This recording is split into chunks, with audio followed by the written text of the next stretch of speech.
Well, thank you for coming this morning.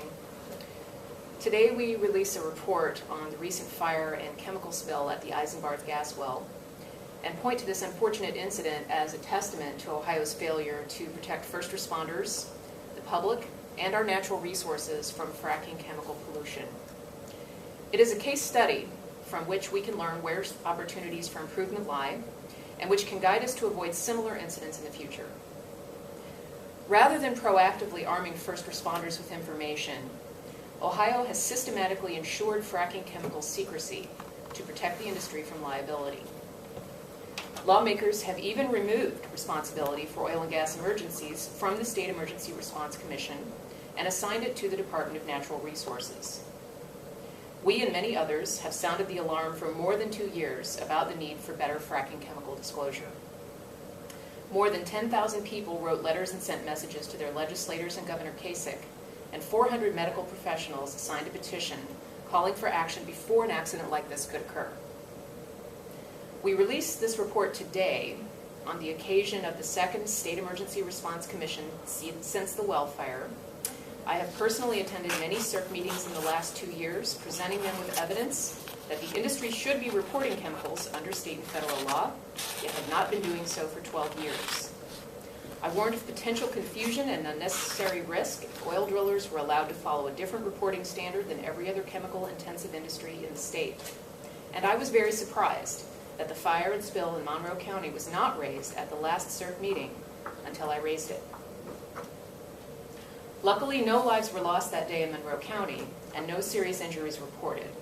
But a chemical fire burned for 9 days. 54,000 gallons of hazardous chemicals spilled into a tributary of the Ohio River, where 5 million people get their drinking water. 8 volunteer fire companies had no idea with what chemicals they were dealing, yet did their best to control damage and save lives. I ask, must someone die before Ohio recognizes that the current system does not work? Today we call upon our elected officials, especially Governor John Kasich, and our state agencies, to compel direct reporting to first responders of fracking chemicals before they arrive on site. To go over key findings in our report, I introduce Nathan Rutz, an organizer from the Ohio Citizen Action Cleveland office. After his remarks, we'll be glad to take your questions.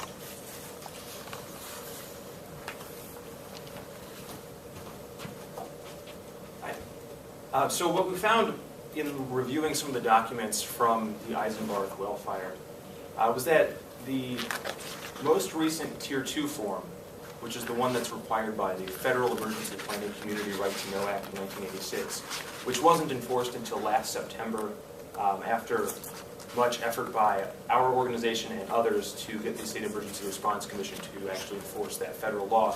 The only chemicals listed in that were condensate and produced water.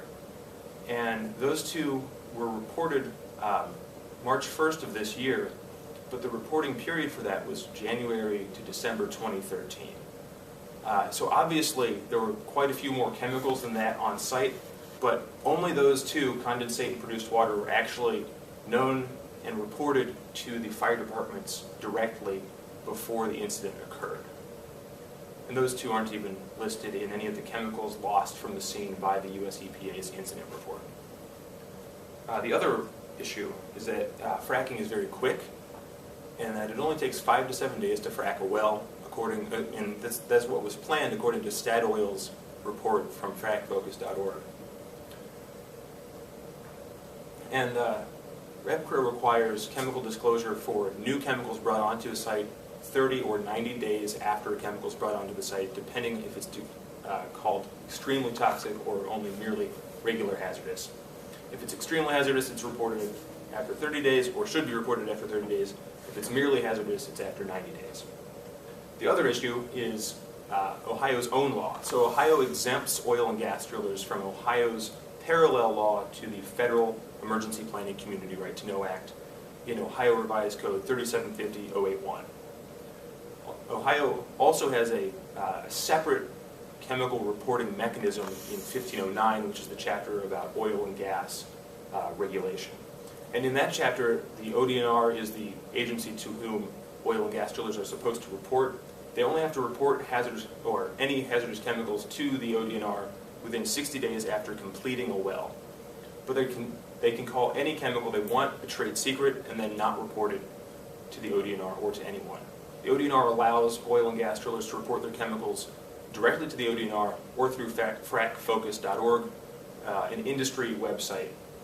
Statoil's chemical report on frackfocus.org listed some of the chemicals that the US EPA noted were lost in the fire, but there were 3,300 gallons of chemicals, hazardous chemicals lost from the site in the fire that were not listed on Statoil's report on frackfocus.org. So this points to the fact that FrackFocus is not accurate.